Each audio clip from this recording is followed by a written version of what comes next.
नमस्ते, good morning सबको। Good morning. सब लोग कैसे हैं?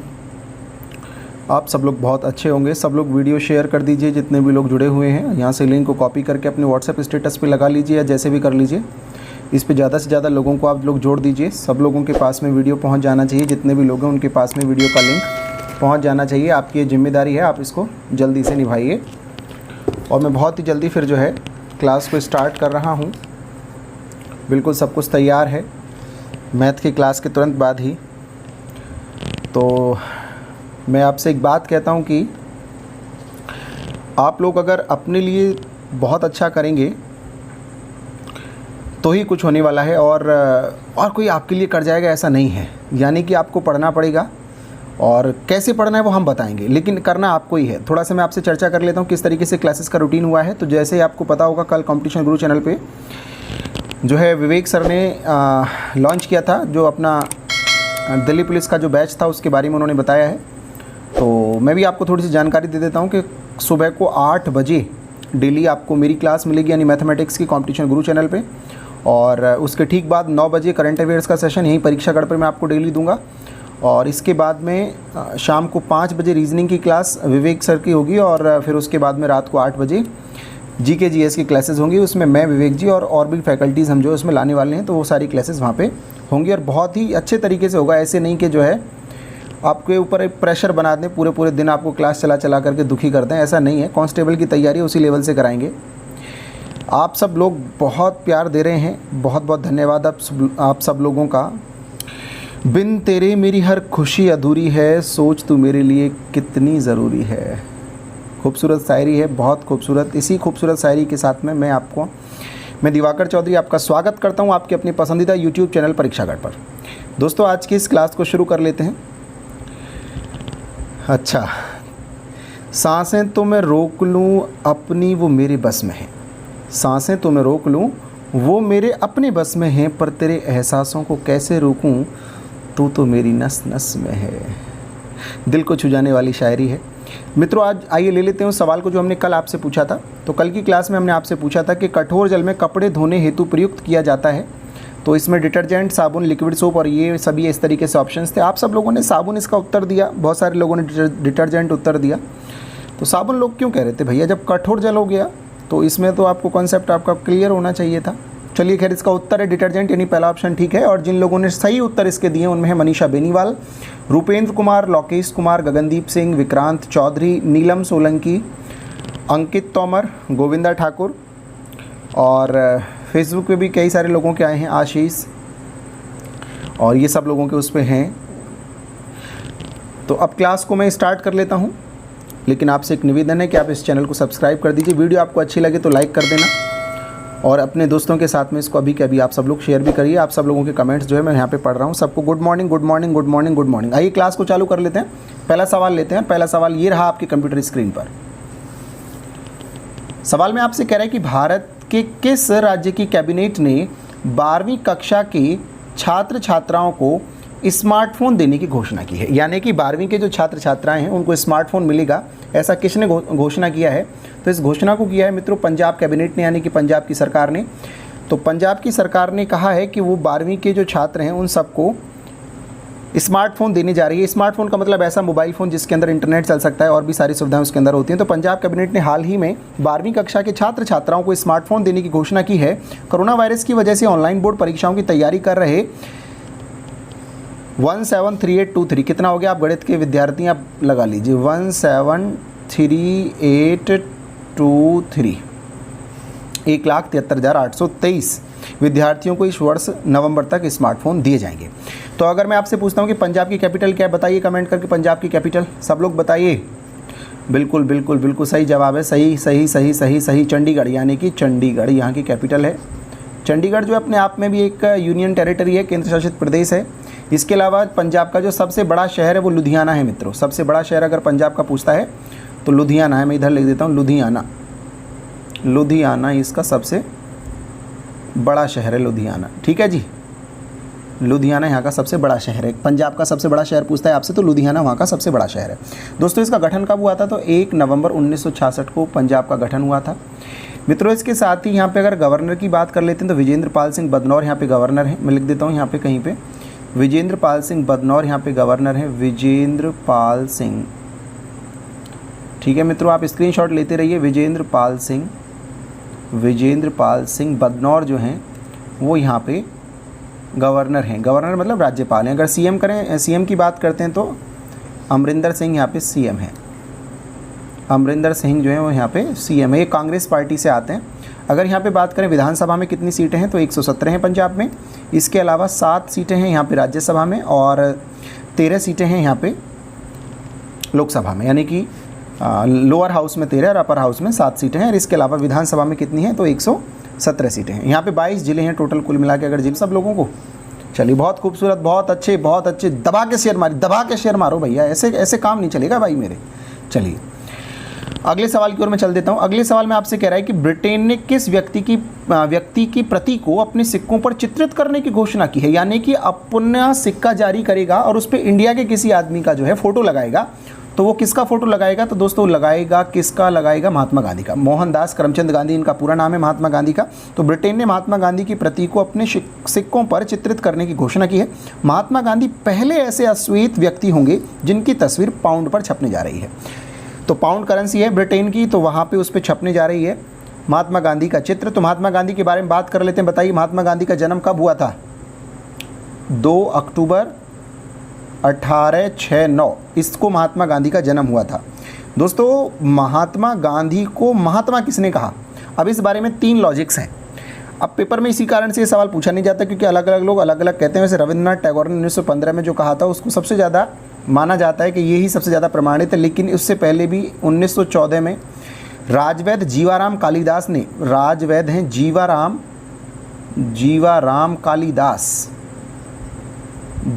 कालिदास ने इसको सबसे पहले क्या किया था? 1914 में इनको महात्मा कहा था। इसके बाद श्रद्धानंद ने इनको 1915 में कहा था। परम फैन बंद करके आ जा, उधर से कर दे, उधर से। चलिए जीवाराम कालिदास ने इनको 1914 में क्या कहा था? महात्मा कहा था। इसके अलावा श्रद्धानंद ने 1915 में इनको महात्मा कहा था। श्रद्धानंद ने 1915 में इनको कहा था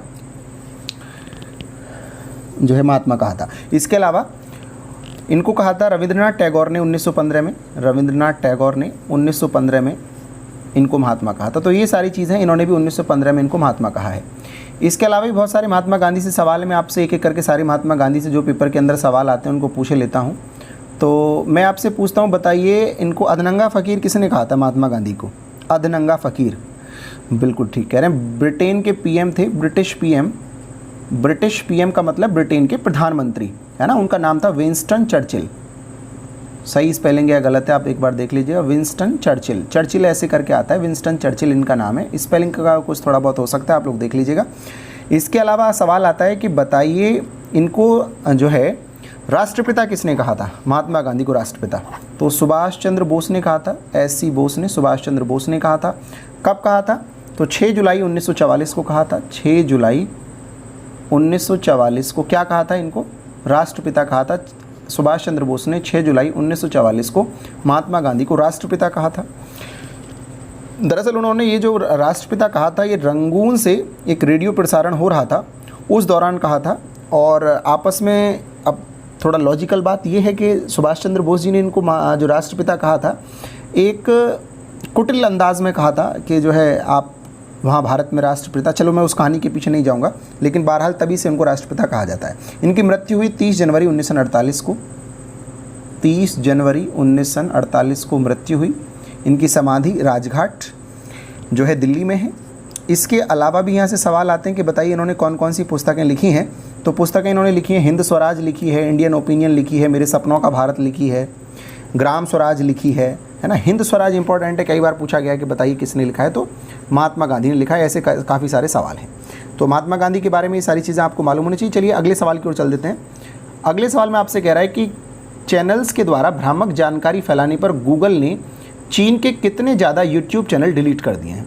तो ये अभी अभी हुआ है कि भ्रामक जानकारी फैलाने के चक्कर में जो है गूगल ने चीन के 2500 यूट्यूब चैनल को डिलीट कर दिया है। अल्फ़ाबेट के मालिकाना हक वाली कंपनी गूगल ने कहा है कि ऐसा चीन से जुड़े इन्फ्लुएंस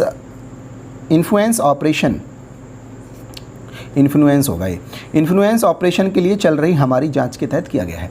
यानी कि जो उन्होंने देखा कि भ्रामक जानकारी यहाँ से फैलाई जा रही है, तो चाइना ने वहाँ के 2500 जो ऐप्स जो गूगल के यूट्यूब पे जो चैनल्स थे उनको उन्होंने जो है बिल्कुल निरस्त कर दिया। इसके अलावा दोस्तों आपको पता होना चाहिए कि जो यूट्यूब है, यूट्यूब अमेरिकन कंपनी गूगल का हिस्सा है। गूगल कहाँ की कंपनी है? यूएसए की है। ये बहुत बड़ी कंपनी है और इंटरनेट जगत पे इसने अपना एकाधिकार सा जमा रखा है। ये यूएसए की कंपनी है और इसी का जो है यूट्यूब भी इसी का चैनल है। चलिए बहुत अच्छे, अगले सवाल की ओर हम लोग बढ़ते हैं। अगले सवाल में आपसे कह रहा है कि भारतीय जनता पार्टी के वरिष्ठ नेता मनोज सिन्हा को किसका नया उपराज्यपाल नियुक्त किया गया? सब लोग शेयर करिए वीडियो को भाई, ज़्यादा से ज़्यादा लोगों तक पहुंचाइए। बहुत अच्छे अच्छे क्वेश्चंस आज हैं वीडियो के अंदर। तो कहाँ का किया है? तो जम्मू कश्मीर का उपराज्यपाल नियुक्त किया है। तो भारतीय जनता पार्टी के वरिष्ठ नेता मनोज सिन्हा को जम्मू कश्मीर का नया उपराज्यपाल नियुक्त किया गया है। मनोज सिन्हा का 1 जुलाई 1959 को गाजीपुर के मोहनपुरा में जन्म हुआ था। 1 जुलाई 1959 को इनका जन्म हुआ था। कहाँ हुआ था? गाजीपुर के मोहनपुरा में हुआ था। वे 1982 में बीएचयू के छात्र संघ अध्यक्ष भी रहे थे। जो मनोज सिन्हा है वहाँ के छात्र संघ अध्यक्ष भी रहे हैं बीएचयू के 1982 में। ये तो सामान्य जानकारी होगी। इसके अलावा आपको जम्मू कश्मीर राज्य के बारे में थोड़ी सी जानकारी दे देते हैं। 4 अगस्त 2019 तक तो ये जम्मू कश्मीर था, लेकिन 5 अगस्त 2019 को जैसे ही वहाँ से आर्टिकल 370 को रिमूव किया गया, उसके साथ ही जो जम्मू कश्मीर था वो 2 यूनियन टेरिटरीज़ में, जिनका नाम क्रमशः है जम्मू कश्मीर और लद्दाख। जम्मू कश्मीर व लद्दाख, इन दोनों में ये चेंज हो गया। जम्मू कश्मीर में लद्दाख में ये दोनों की दोनों क्या बन गई? यूनियन टेरिटरीज़ बन गई और जम्मू कश्मीर का जो पूर्ण राज्य का दर्जा था वो हट गया और ये केंद्र शासित प्रदेश के रूप में इसको जाना जाने लगा। दोस्तों यहाँ की जो राजधानी है जम्मू कश्मीर की, हालांकि अब तो सारी चीज़ें दोबारा से आएंगी, लेकिन फिर भी श्रीनगर आपको याद रखना चाहिए। और सबसे बड़ा जो यहाँ का शहर है वो जम्मू है। सबसे बड़ा कौन है? जम्मू यहाँ पे शहर है। जम्मू प्रांत में ही जम्मू शहर है, वो यहाँ पे सबसे बड़ा शहर है। क्लियर हो रहा होगा मेरे विचार में, आप सब लोगों को ये बातें पता चल रही होंगी। चलिए अगले सवाल की ओर मैं चलता हूँ। इनमें से कौन भारतीय टीम में लगातार सबसे ज़्यादा वनडे खेलने वाले खिलाड़ियों में पहले स्थान पर, यानी किसने सबसे ज़्यादा लगातार वनडे खेले? यानी लगातार का मतलब है कि बीच में उसने कोई मैच नहीं छोड़ा हो। तो सबसे ज़्यादा लगातार वनडे खेलने का आप बताइए किसको लगता है आपको कि उसने लगातार वो लगातार खेलता रहो। यानी मैं ये नहीं पूछ रहा हूँ कि ज़्यादा वनडे किसने खेले, मैं ये पूछ रहा हूँ कि लगातार किसने सबसे ज़्यादा वनडे खेले, यानी बिना गैप के किसने खेले। तो आप सब लोग क्या आंसर? नहीं भाई, सचिन तेंदुलकर सही उत्तर है इसका। सचिन तेंदुलकर ने सबसे ज़्यादा लगातार वनडे मैचेस खेले हैं। भारतीय टीम में लगातार सबसे ज़्यादा वनडे खेलने वाले खिलाड़ियों में सचिन तेंदुलकर पहले स्थान पर हैं। उन्होंने 1990 में, जब उन्होंने करियर उनका शुरू ही हुआ था, लगभग 1990 में करियर शुरू करने के बाद 8 साल तक लगातार 185 वनडे खेले। 8, ये खिलाड़ी कमाल का खिलाड़ी था। उस समय विषम परिस्थितियों में जो है इन्होंने ऐसे भारत को नए मुकाम तक पहुंचाया, एक नई पहचान दिलाई। आज की समय की तुलना उस समय से करना अनुचित है। 185 वनडे मुकाबले खेले, जबकि दूसरे स्थान पर मोहम्मद अजहरुद्दीन हैं और तीसरे स्थान पर विराट कोहली हैं। यानी इन्होंने ये लगातार तीनों ही भारत के हैं। पहले पर सचिन तेंदुलकर और दूसरे जो है भारतीय का मतलब, जब भारत की बात करें तो भारतीय होंगे ना, मैं वर्ल्ड की नहीं बात कर रहा हूँ, मैं इंडिया की बात कर रहा हूँ कि भारतीय टीम की। तो पहले पर सचिन तेंदुलकर, दूसरे पे मोहम्मद अजहरुद्दीन और तीसरे पर विराट कोहली हैं, जिन्होंने लगातार सबसे ज़्यादा वनडे मैचेस को खेला है। तो सचिन तेंदुलकर के बारे में थोड़ा सा बात कर लेते हैं। सचिन तेंदुलकर को दोस्तों भारत रत्न पुरस्कार से सम्मानित किया जा चुका है। भारत रत्न से किसे सम्मानित किया गया? तो सचिन तेंदुलकर को सम्मानित किया गया है। दोस्तों इसके अतिरिक्त इनका पदार्पण कब हुआ था? तो इनका पदार्पण हुआ था 15 नवंबर 1989 को पाकिस्तान के खिलाफ टेस्ट मैच में इनका पदार्पण हुआ था। इनकी आयु उस समय मात्र 16 वर्ष थी। इनका 1973 का जन्म है। किस डेट का है वो आप एक बार देख लीजिएगा। 16 साल की आयु में मात्र जो है 15 नवंबर 1989 को सचिन तेंदुलकर ने पाकिस्तान के खिलाफ जो है अपना पदार्पण किया था 1989 में। इनके खिलाफ इनके नाम बहुत सारे रिकॉर्ड्स हैं।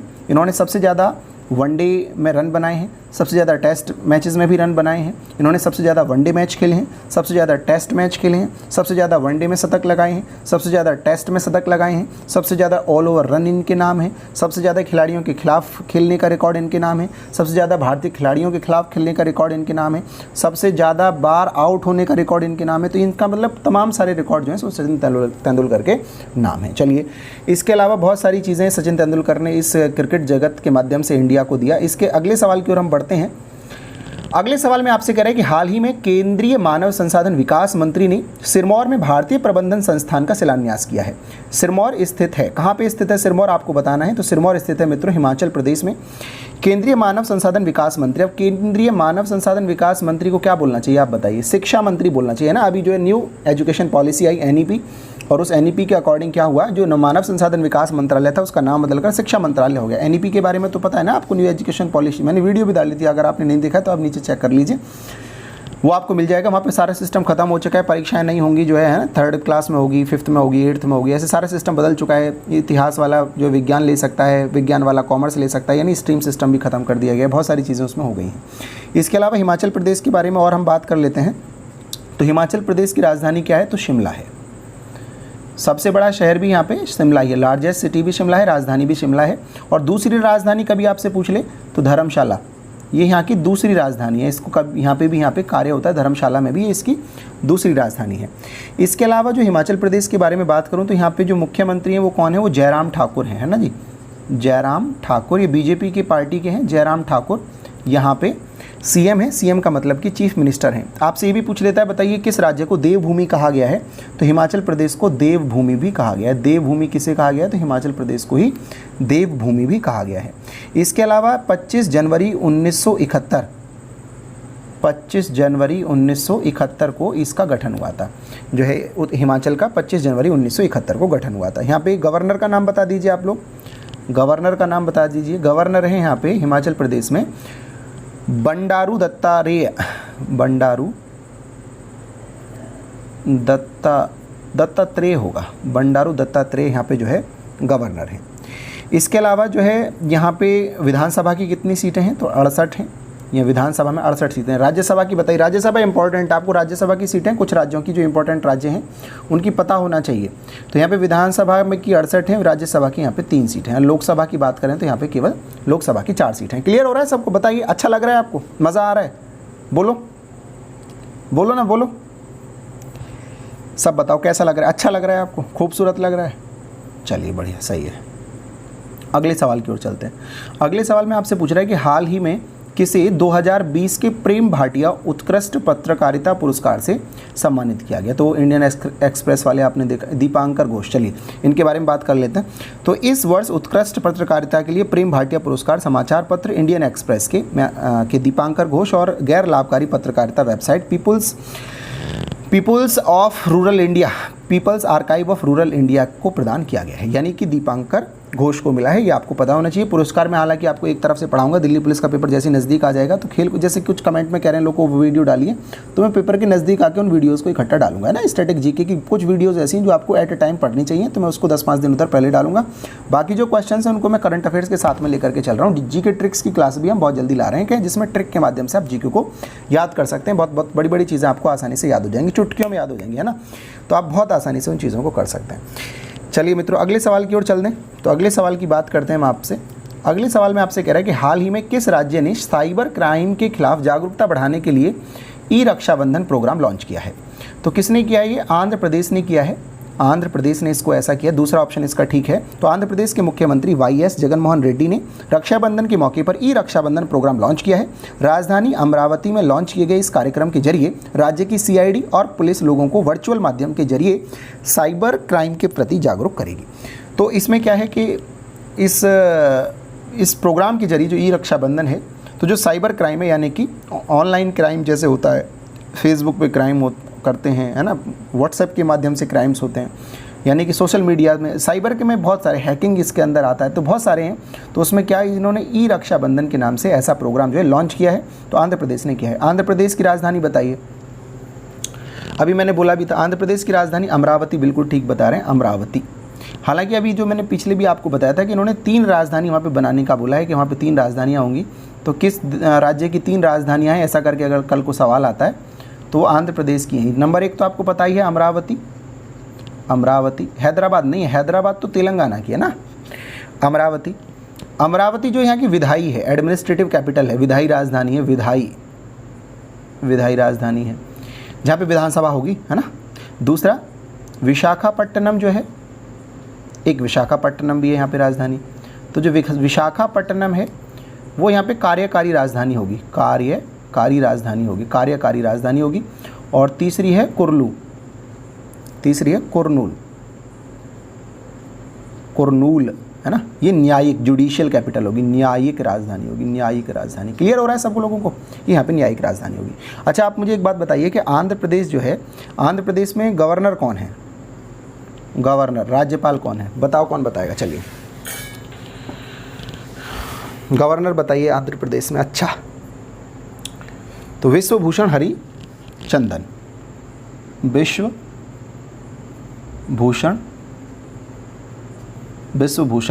हरिचंदन, यहाँ पे कौन है? विश्वभूषण हरिचंदन जो है यहाँ पे गवर्नर हैं। इसके अलावा जो सीएम हैं वो जगन मोहन रेड्डी हैं, जगन मोहन रेड्डी यहाँ पे सीएम है। सीएम का मतलब होता है कि सीएम का मतलब होता है चीफ मिनिस्टर यानी मुख्यमंत्री। क्लियर है ना सबको? चलिए बहुत बढ़िया। अगर मैं विधानसभा की सीटों की बात करता हूँ तो अभी विधानसभा की कितनी सीटें हैं? 176 सीटें हैं, 176 विधानसभा की सीटें, राज्यसभा की 11 सीटें हैं और लोकसभा की यहाँ पे 25 सीटें हैं। सबको क्लियर हो रहा होगा मेरे विचार में। अगले सवाल की ओर मैं बढ़ जाता हूँ। अगले सवाल में आपसे कह रहा है कि हाल ही में केंद्रीय विज्ञान एवं प्रौद्योगिकी मंत्री डॉक्टर हर्षवर्धन ने विद्यार्थी विज्ञान मंथन 2020-21 की शुरुआत की है।